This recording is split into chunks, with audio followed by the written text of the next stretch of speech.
trying to think like, how can those things scratch the itch of community longer than while you're at the game or when you see someone there? Right. Like is that kind of the point? Like, if you go a certain amount of time without going to a game, without seeing someone with the same, wearing the same colors or whatever, then like you're gonna feel that sense of loneliness if that's been your. And the core of the core problem with having community without God is that everything's perishing, and the things that bind you together are perishing. And so there's an inherent shallowness that you cannot shake in this whole thing. Yeah. So like, why does the family? What was that? Why does the family satisfy? Yeah, community. Because brothers and sisters sometimes hate each other. Well, Christian, okay. Yeah, I didn't grow up in a Christian family. I felt lonely. Yeah, God is the thing that ties the things together. I mean, I know this is not what it's supposed to be, but Christian brothers and sisters sometimes hate each other. Yeah, but we've got a reason. That's different. Yeah, I mean, sometimes we do, and the Bible talks about how to deal with those kinds of things, and we have instructions that if you want to reconcile, this is how we do it.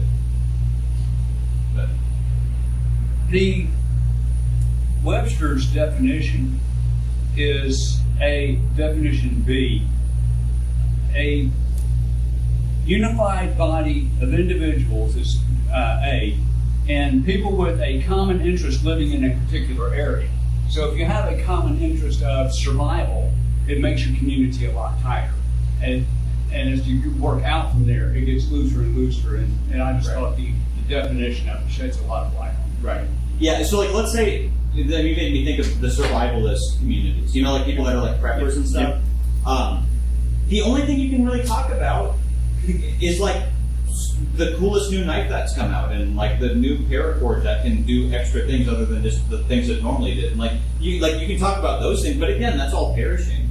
And so it's sharing in idolatry together, which doesn't really not as wrong to have interest, but you can't get too excited about it. Okay, let's think about a little bit about the biblical approach to community, the resources that are given to us in the Bible. In Mark chapter 10, after the rich young ruler walks away, Jesus has him walk away, and he's sorrowful about it. The disciples are shocked that that who can enter the kingdom, and Jesus is helping them understand that if people are willing to forsake things, that they can be part of His kingdom. And Jesus gives this promise in this context in Mark 10, 29 and 30. Jesus said, "Truly I say to you, there is no one who has left house or brothers or sisters or mother or father or children or lands for my sake and the gospel." You ever wondered what it would mean to leave your land? Apparently there's some time where you'd have to do that. Who will not receive 100-fold now in this time, houses and brothers and sisters and mothers and children and lands, with persecution, and in the age to come eternal life. So here, what Blake said earlier, couldn't family be a sense of community? Yeah, I mean, that is something that, more traditional cultures, the family unit's the most important thing and all this sort of thing, and you get some degree of satisfaction from that family unit at times or whatever. Jesus here is saying that there's something even better, though, than your biological family. And what is it? It's what he doesn't mention. Fathers. Father in heaven. Oh, yeah. I never noticed that. But he does say leave brothers or sisters. Oh, yeah, he does bring up father. Yeah, that's interesting. So what's better than even biological family? An eternal one. An eternal one. When he says you'll receive 100 now in this time, houses, brothers. I remember growing up, the only thing we ate growing up was McDonald's, and then we would grill steak. McDonald's or grilling steak. And my sister would make spaghetti a couple times a month. And so when I became a Christian and I started being invited to people's homes, they were like, "Here, does anybody want the blackberries?" And I was like, "What's a blackberry?" I'm not even joking. I had never had sour cream. I never had cream cheese. I had cream cheese a couple months before I became a Christian, actually, because my sister introduced it to me at Panera. So not cream cheese, but sour cream. I had never had sweet tea. There's just a bunch of stuff, and I'm like, what is? I didn't know what a blackberry was. And so, that's just what happens when you don't have community, You don't know what blackberries are. But here's the promise, is that Jesus says that if you're willing to forsake your family and become part of this family of Christ, you're going to have so much more than you ever could have imagined. All right, so what is it about Christianity that can actually create that? Because being a Philadelphia Eagles fan has never created that for me. Being, my first job was at a gun club, and being really into guns never did that. Being in Boy Scouts never did that for me. Like, what is it about Christianity that creates this? So, I've got a couple ideas, and if you guys could add to that, this would be helpful. Here's a couple unifying components of Christianity that you don't find in any other worldview. Number one, there's a unifying sacrifice. This is a quote from Dietrich Bonhoeffer. He says, "Among men there is strife. He is our peace," says Paul of Jesus Christ in Ephesians 2:14. "Without Christ there is discord between God and man, and between man and man. Christ became the mediator and made peace with God and among men. The way is blocked by our own ego. Christ opened up the way to God and to our brother. Now Christians can live with one another in peace. They can love and serve one another. They can become one." What's the basis of our unity in Christianity? Yeah. Jesus is our peace. He became a sacrifice that put us together in one family. And so, like, you've got this sacrifice that all of us equally needed. Like, all of us needed Jesus to die for us because all of us were unified in our sin. He helps us see that. And then we can be unified in our salvation. He helps us see that. And his sacrifice is what made it possible. So our community is built around a sacrifice that somebody made for us. Not the demands of, the egocentric way of trying to build a community. Tim? Well, I think, too, by virtue of Christ's sacrifice to us, and by virtue of our union and communion with Christ, we have, I think, this deep-seated desire to serve Christ. And Christ provides us a way to fulfill that need by telling us and allowing us to serve our brothers and sisters. Right. So it's almost like, by proxy, we get to, do homage to Christ by our love and our giving to one another. Right. And so it's like, and I don't feel that same compulsion to, people outside of this community. Right. Because it's like, I know Christ says, as much as you do to the least of these, you do to me. But I don't know, I think there's almost a sense in which I get to see Christ in my brothers in a much more real sense, and Christ in my sisters in a much more real sense. So it's easier, I think it's just easier to serve them. Right, and it's a transcendent thing that's happened. So you have all those components in place. And I get the same things back from them, too. Because right. I know that they see Christ, hopefully, in me. So it's like, Which gives you a sense of validation. Exactly. Yeah, right, very good. And we're built to need that. Yeah. It's not wrong to get that. The problem is when it means from human beings more to us than what God thinks about us, because humans are not always going to praise us or whatever. All right, here's another component to Christianity. It has unifying beliefs. John 17, verses 20 and 21, "I do not ask for these only, but also for those who will believe in me through their word," that's the apostles, "that they may all be one, just as you, Father, are in me and I in you, that they may also be in us, so that the world may believe that you have sent me." The world is going to believe in what in verse 20? Yeah. In God through what? The apostles' word. Through the apostles' word. So, we've got beliefs that unify us, that if I'm missing something, somebody else has the right to correct me or instruct me or teach me and go, hey, we're starting with the basis that we all believe what this says. And so therefore anybody can correct one another because we all know that we might not understand something correctly in this, but this is like the authority. And so again, if in the secular approach, if you're really loyal to Charles Darwin and somebody else is really loyal to Bertrand Russell and somebody else is really loyal, the community is very loose because you can argue and debate who is really good and who's really not good. For Christians, can we go, well, Peter was kind of messed up and Paul was sexist, but Jesus was really good. I've heard Christians try to make those kind of claims. And that kind of puts you outside the community when you start talking that way. Like you're not even, you don't even have the unifying beliefs anymore. Because if you believe in Jesus, did Jesus give his stamp of approval on what the apostles were going to say? Do you really have the right to say that Paul or any of the apostles were constrained with their culture and they were sexist and we've moved on from what they've said and all this kind of stuff we know better today? No. So and we can rebuke each other for saying things like that, and we should, in love and blah blah blah. I get there's somebody might go, I kind of don't like what Paul said here. And say, can you help me figure out how to be okay with this? That's a different conversation than just blatantly saying, well, Paul was a sexist, blah blah blah. Okay, then you're not even believing the things that are supposed to unify us anymore. But Christians at least have a unifying set of beliefs that do put us together in that way. Any comments or questions on that one? All right, connected to the sacrifice, you've got a unifying ethic where Jesus said, this is my commandment, that you love one another as I have loved you. Greater love has no one than this, that someone lay down his life for his friends. So if Jesus sacrificed himself, and then he goes on and says, you guys sacrifice yourselves for each other, this community is built off of altruistic ethics. Rather than, in the secular approach, I like hiking, I'll hang out with you if you like hiking, because then we can have a shared interest. Christianity is built off of, I'm going to proactively love you and sacrifice for you, even if you don't like the Philadelphia Eagles, because this is what Jesus did for me, and this ethic is what actually builds a loving community. And our leader exemplified that for us first, so then we can pour it out for other people. So not only do we have the ethic taught, but we've got the power to live it out because of what Jesus did for us. Any comments or questions on that?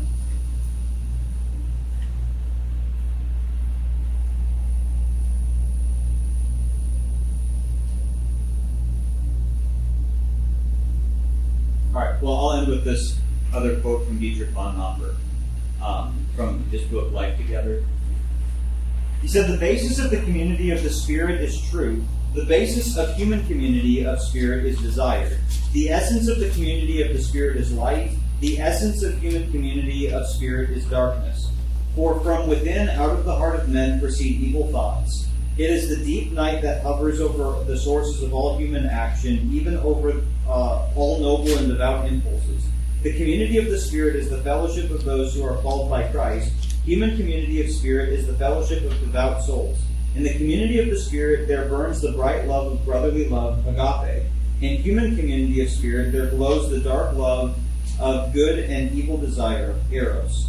In the former, there is ordered brotherly service, in the latter, disordered desire for pleasure. In the former, humble subjection to the brethren, and in the latter, humble yet haughty subjection of a brother to one's own desire. I thought that was a good quote. Just on the a good way of summarizing the Christian resources and the ethics that Christianity teaches that actually allows us to be bound together. That there's no ethics of hiking, or ethics of watching sunsets, or ethics of the art community, or ethics that demand this of people who are in that. But this is demanded of the Christian.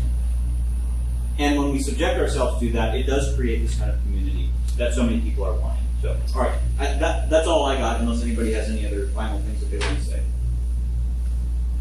All right, well, thanks for your guys' good attention during these last few weeks. If you guys have any other needs that you would add to this list, or any other thoughts or reflections, please send those my way. As I go to Bowling Green, I'm planning on continuing my studies with atheists. And obviously the way that I've taught it here would be a little bit different for when I teach it to atheists. It's kind of more of an equipping sort of thing. But if you guys have any other thoughts or comments or reflections, please send them my way. I'd appreciate that. I don't know what other one is. Well, I appreciate Eric's time and attention this month for sure, and we'll miss him as he's headed up to Bowling Green. But I think we'll have him back at some point, maybe. Consider it, please.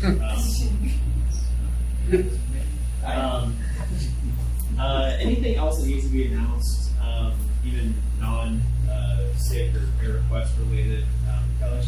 Okay, the person that is in our Tuesday Bible study, the woman Guyana, I'm going tomorrow to pick up a barrel to ship down there.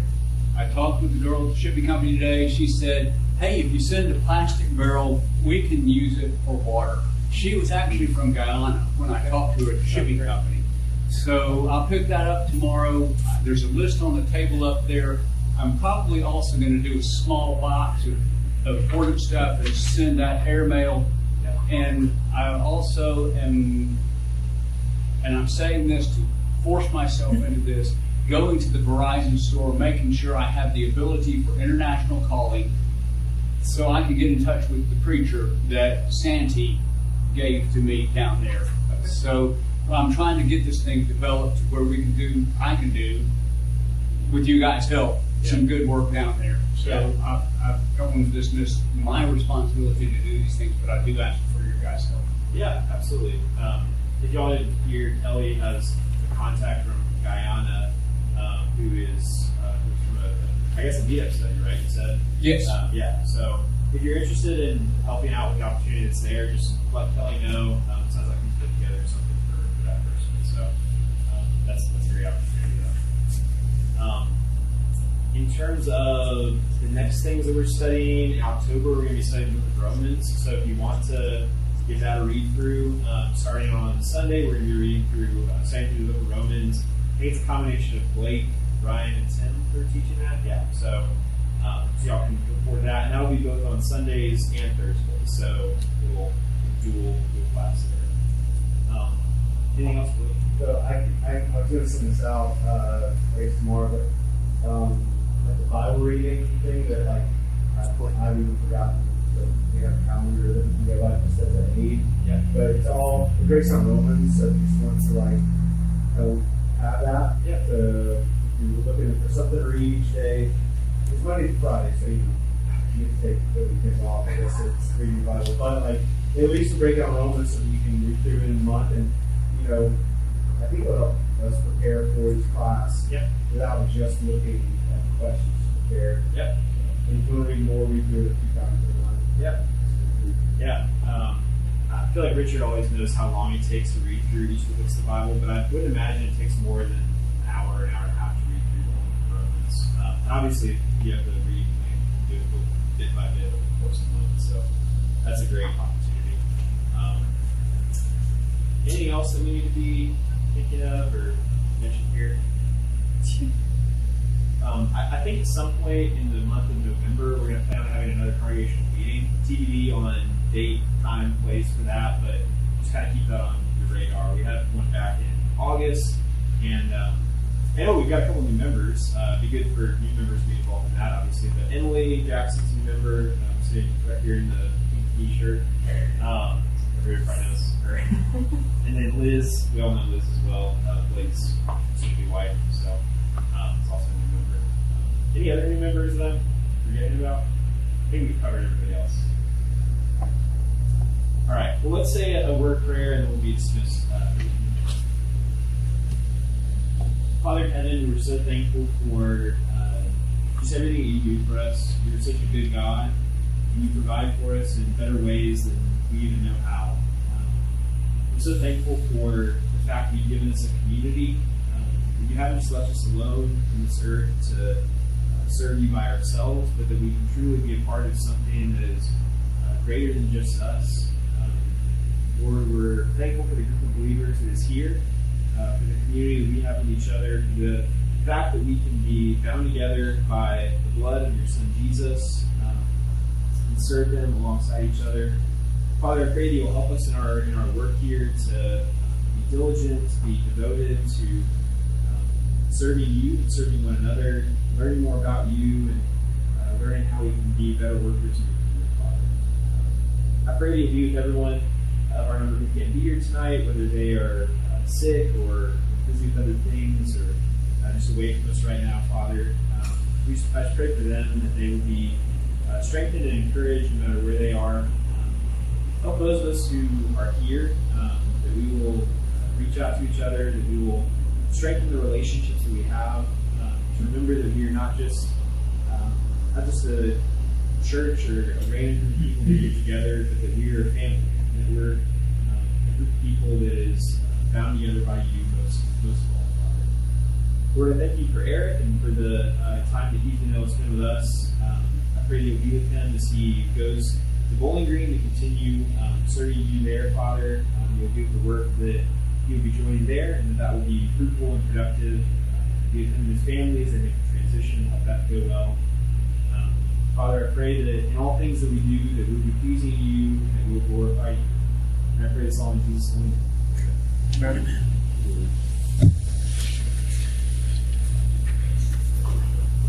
Look at you, brother. How's it going? Good, are you? Good. Did you find the match last night? Yeah. She is not here tonight. I didn't realize for her. It's, I don't know whether I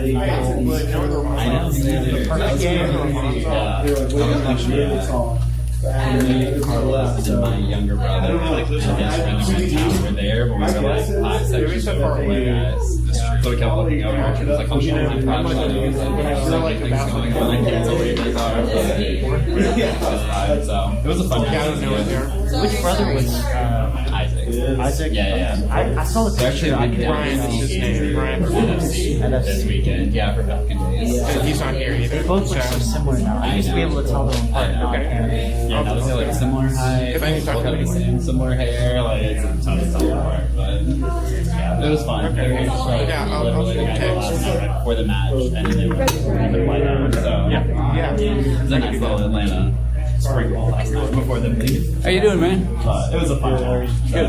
Where are you from? So that was nice. Augusta? Have you been to a match? What brings you our way? Further than you know? I've been to one in like 2018, so it's been a long. Go to church regular? I do. Where you go? 18. Around here depends. I've gone to lots of power stairs. I've gone Some of the team members that I feel like were like that big ones, like Tito. Okay. It's like he probably left the team 3 years ago, but I was like, I'm Kelly. And they won it all. Andy? Daniel. Daniel. Sorry, I'm hard of hearing. Nice to meet you, Daniel. I don't know anybody anymore except for Joseph Martinez. Yeah, I'm only, I work during the week here, and then I travel back home. Okay. So you said Augusta? So a lot of back and forth driving. Yeah. That's a pretty rough drive. Kind of straight. Very, very straight. Well, there's one turn between, or one corner between here and there. Pretty much. After you get out of Newton County, it was Yes, sir. That's right. Well, good. yeah. My dad had Masters tickets, and I may have been there once on a Sunday, but I would get the Wednesday practice round passes. So I was over there a few times, but he kept those close to the vest, and he and my mom were divorced, so it was not something I got to do. But I did get to go over and see it.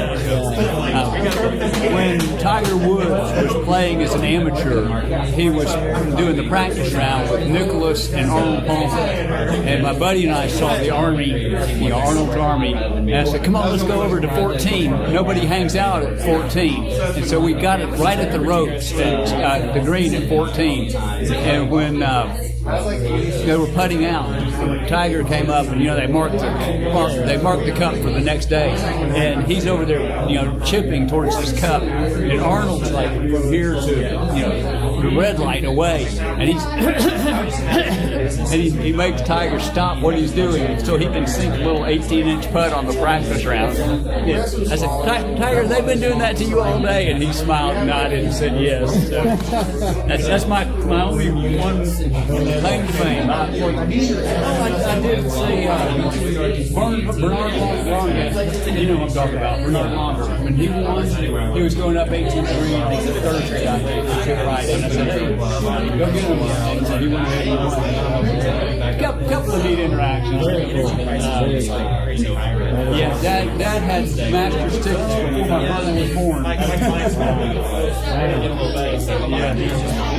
Kept until he died. And it was like everything else that was passing.